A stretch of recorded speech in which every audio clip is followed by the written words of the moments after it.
What's going on, everybody, and welcome to episode 2 of Know Your Enemy. My name is TrendKiLL. Let's get it on.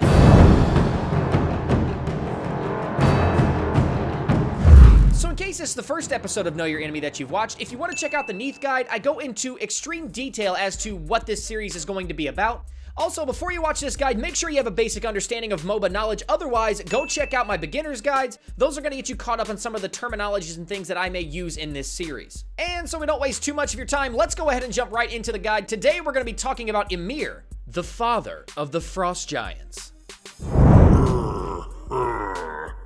Alright, now the first thing we do in these videos is we take a quick glance at what the gods are good at. You can see YMIR'S damage is low, but his defense is high. That is because he is a guardian. He is supposed to have high defense. He's not there to deal a ton of damage. Now his mobility is extremely low because he doesn't have any dashes or teleports or jumps or anything like that, and his healing is 0. It's completely off the grid because he can't heal himself or his team. You can see his utilities kind of hovering around average, but his control is off the charts. That is because he has a wall that can block your path, he has 2 slows, and he has a stun that stuns you for longer than 2 seconds. He is by far and large the perfect definition of a guardian. High control and high defense, that's exactly what you want in that role.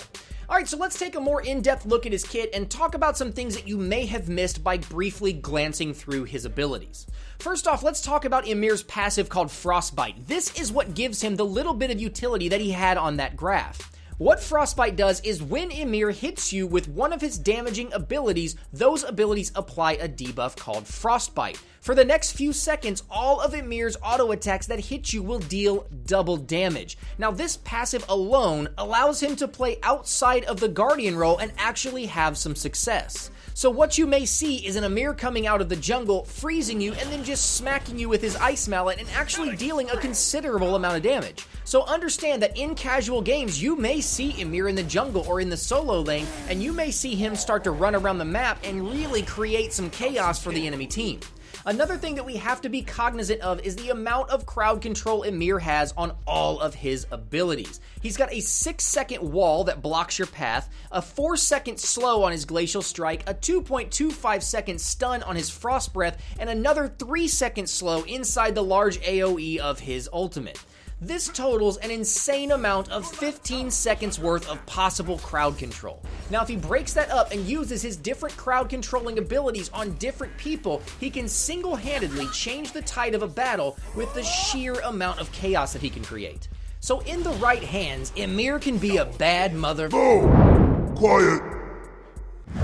And let's move on to the reason you guys came here to watch the video, the mechanics section. For those of you who are new to the series, this is where we're going to show you things that you need to watch out for if you are playing against an YMIR'. Don't forget, if you are the one playing as YMIR', you can reverse this information and use it to your advantage. So for starters, let's talk about his Ice Wall. This ability is not to be underestimated. Yes, it does no damage, but it can greatly control a battle if used properly. So for my first tip, if you are playing a god that does not have a ground-targeted leap, meaning they can jump through walls, be extremely careful of running from an YMIR' in the jungle. Now in the lane, the wall can also be extremely tricky to deal with. However, you have plenty of room to run around the wall. In the jungle, that wall will completely block off a path, and you're likely to find yourself in a dead end getting killed. Now another thing about the wall, and this is more of a tip for if you're playing YMIR', but you will also see an enemy YMIR' doing this. If you want to get away and you want to be able to separate yourself with your Ice Wall, you can look straight down at the ground, cast your Ice Wall at your feet, and before it spawns, you will have walked past it and cut everybody else off. Now you can only do this if you have at least rank 2 of whatever type of boots or shoes you plan on buying. The interesting thing about this ability is that the more latency you have, the easier this trick is to pull off. So what I mean by that is if you go into the jungle practice area and you try to use your wall with rank 2 in boots, you will literally get stuck in it every single time. But if you go into an actual game, there is latency involved connecting to the server, and that latency is usually just enough to allow you to sneak past your wall. One of the very few instances where latency actually helps you.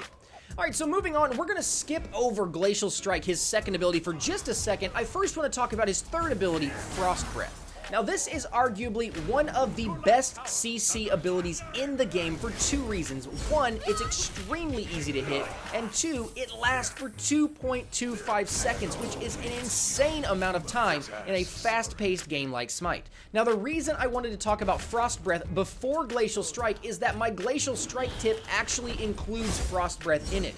Basically, if you can catch somebody with your Frost Breath and freeze them in place, you are guaranteed to hit Glacial Strike. This is a deadly combo. At max rank in both abilities, Frost Breath will freeze them for 2.25 seconds, and Glacial Strike will then slow them for 4 seconds on top of that if you time it properly.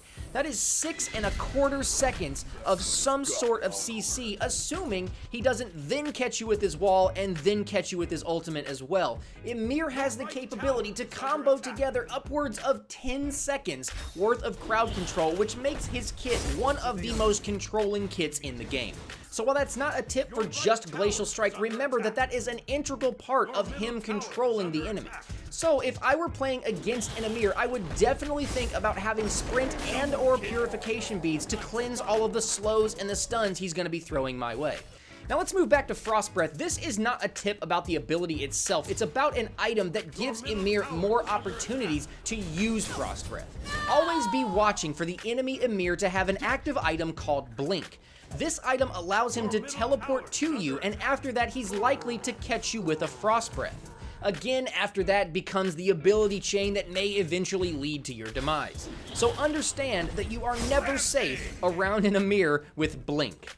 Now the last tip about Frost Breath, if you happen to be fighting an YMIR and you think he's going to freeze you soon, do not run away from him. Run around him. Stay at his sides and his back, because Frost Breath is a cone in front of him. If you happen to sneak past his side while he's getting ready to freeze you, you may miss the freeze and be able to leave him completely vulnerable. Now this is something you're going to have to train yourself to remember, because it's not natural for you to want to run towards danger.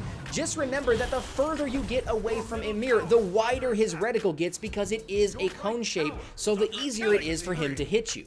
Now last but not least, let's talk about his ultimate, Shards of Ice. There's really not much that can be said about this ability. First off, remember that he can cancel this early for reduced damage, so you are never safe in his ultimate. Make sure you dash or jump out or do whatever you can to get out of it so you don't take an insane amount of damage. However, if you find yourself caught right in the middle of that ultimate and you know there's a 0% chance of you getting out, instead of just running towards the edge of it, turn around and fight him. You may deal enough damage to kill him, or may deal enough damage that you're gonna die anyway, but maybe somebody else on your team can pick up that kill. Again, it's a brain training thing. You see this humongous high damage AoE starting to happen, and your instinct is to just run, but if you can't get away anyway, you might as well do as much damage as you can. And last but not least, a blanket tip for all of YMIR'S abilities: make sure you save your dashes, your jumps, your teleports, your blink and sprint. Make sure you save everything you can to get away from YMIR. Do not waste your escape abilities on initiating a fight with an YMIR unless you know for a fact that his CC abilities are on cooldown. Otherwise, you run an extremely high risk of getting comboed to death. So there you have it, guys. Now hopefully you know how to react when you see an YMIR chillin' in lane. Now if you see an YMIR, you won't freeze up. No. Cold ice, frosty. There's a f***ing joke here somewhere. Anyway, again, my name is TrendKiLL. Make sure you come check out the series next week, where we're going to be talking about Ra, the Egyptian sun god.